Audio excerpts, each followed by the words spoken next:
Hello all, welcome to Saritha Vinu life style. Friends, இன்றைக்கி Tuesday evening பூஜை vlog பார்க்கலாம். இன்றைக்கி பூஜை வைக்கும்போது டைம் பார்த்திங்கன்னா ஒரு 6:30 இருக்கும். வெளியெல்லாம் நல்லா இருட்டியாச்சு. நம்ம வாசலில் அழகாக கோலம் போட்டுட்டு அதுக்கப்புறம் நம்ம பூஜை ரூமில் பார்த்திங்கன்னா திருவிளக்குக்கும் முருகப்பெருமானுக்கும் பூக்களால் அலங்காரம் பண்ணியாச்சு. இந்த பூஜை விழாக்கில் பார்த்திங்கன்னா கந்த சஷ்டி கவசம் தொடர்ந்து படிக்கும்போது என்னென்ன நன்மைகள் கிடைக்கும் அப்படிங்கிறத பற்றி பார்க்கலாம். தொடர்ந்து செவ்வாய் வெள்ளிக்கிழமைகளில் கந்த சஷ்டி கவசத்தை படித்து வந்தால் நமக்கு பகைவர்களே இருக்க மாட்டாங்க, மறைஞ்சிருவாங்க. அப்புறம் கண் பார்வை தெளிவாகும், நீண்ட ஆயுள் கிடைக்கும். கந்த சஷ்டி கவசம் படிக்கும் நபருக்கு பார்த்திங்கன்னா புகழ் மதிப்பு கூடும், அவங்களுக்கு முகம் வசீகரமாக மாறும். நம்ம வீட்டில் லட்சுமி கடாட்சம் பெருகும். நம்ம வீட்டில் பீடை தரித்திரம் அந்த மாதிரி இருந்துச்சுன்னா அந்த பிரச்சனையெல்லாம் அழிந்துவிடும். நமக்கு பார்த்திங்கன்னா செய்வினை கோளாறு அந்த மாதிரி இருந்துச்சுன்னா அதெல்லாம் அடியோடு அழிந்துவிடும். நவகிரகங்கள், அதாவது சனி தசை, செவ்வாய் தசை, அந்த மாதிரி நவகிரகங்களால் பல பிரச்சனைகள் இருக்கும். முருகப்பெருமானோட கந்த சஷ்டி கவசத்தை தொடர்ந்து படிக்கும்போது பார்த்திங்கன்னா அந்த நவகிரகங்கள் நமக்கு நன்மை செய்யும். இந்த கந்த சஷ்டி கவசத்தை நாம் சொல்லும்போது ஒவ்வொரு பாகங்களையும் ஒவ்வொரு வேல் காக்குமாறு பிரார்த்திக்கிறோம்.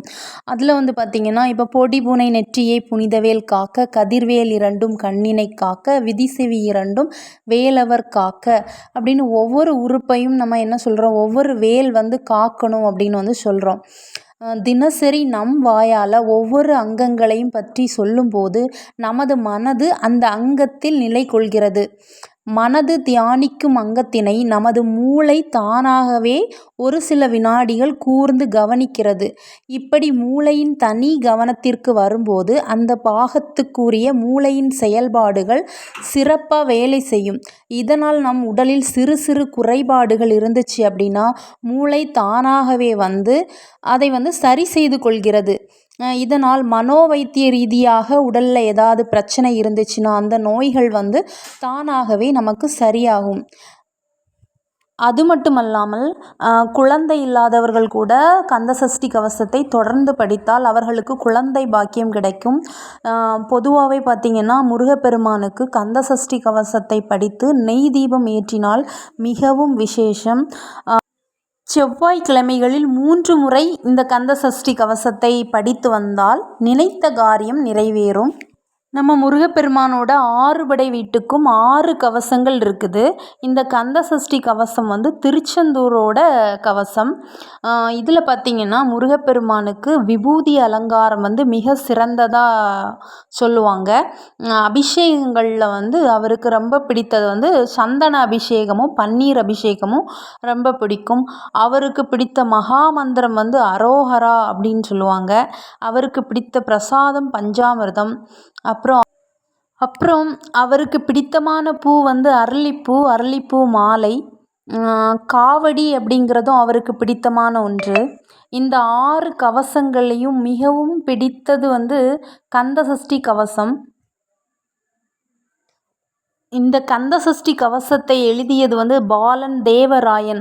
பாலன்னா அவர் முருகப்பெருமான் முன்னாடி நான் ரொம்ப சிறுவன் அப்படிங்கிறதுக்காக தான் பாலன்னு கொடுத்துருக்காரு. அவரோட பெயர் தேவராயன். இவர் முருகப்பெருமான் கனவுல இப்படி ஒரு கவசத்தை எழுது, உலகத்தில் உள்ள மக்கள் அனைவரும் படித்து பயன்பெற நீ எழுது அப்படின்னு சொல்லி அவர் முருகப்பெருமான் சொல்லி இவர் எழுதுனது தான் இந்த கவசம்.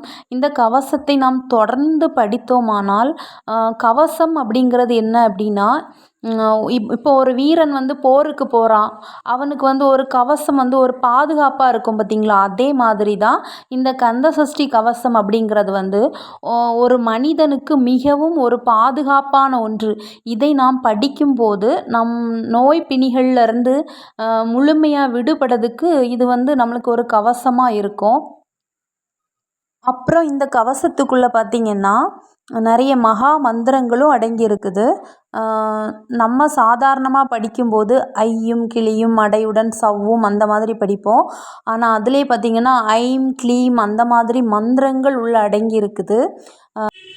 நமக்கு தெரியாமலே நம்ம வந்து இந்த மகா மந்திரங்களை தொடர்ந்து படிச்சிட்ருக்குறோம்.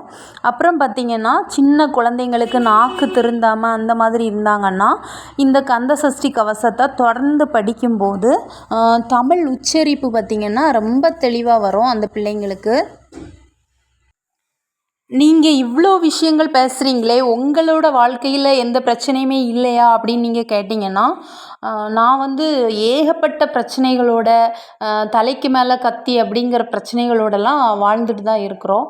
ஆனால் தொடர்ந்து நம்ம முருகப்பெருமானை கும்பிட்டு நீ எனக்கு இந்த விஷயத்த செஞ்சே ஆகணும், நீ இதை எனக்கு தந்தே ஆகணும் அப்படின்னு சொல்லி நானும் முருகப்பெருமான்கிட்ட வேண்டிகிட்ருக்கிறேன். என் கூட சேர்ந்து நீங்கள் எல்லாருமே வந்து நம்ம எல்லாரும் சேர்ந்து முருகப்பெருமானை வேண்டி வணங்கி கும்பிடுவோம், முழு பலன்களையும் பெறுவோம். இந்த வீடியோ பிடிச்சிருந்தா இந்த வீடியோக்கு ஒரு லைக் பண்ணுங்கள், நம்ம சேனலை சப்ஸ்கிரைப் பண்ணுங்கள்.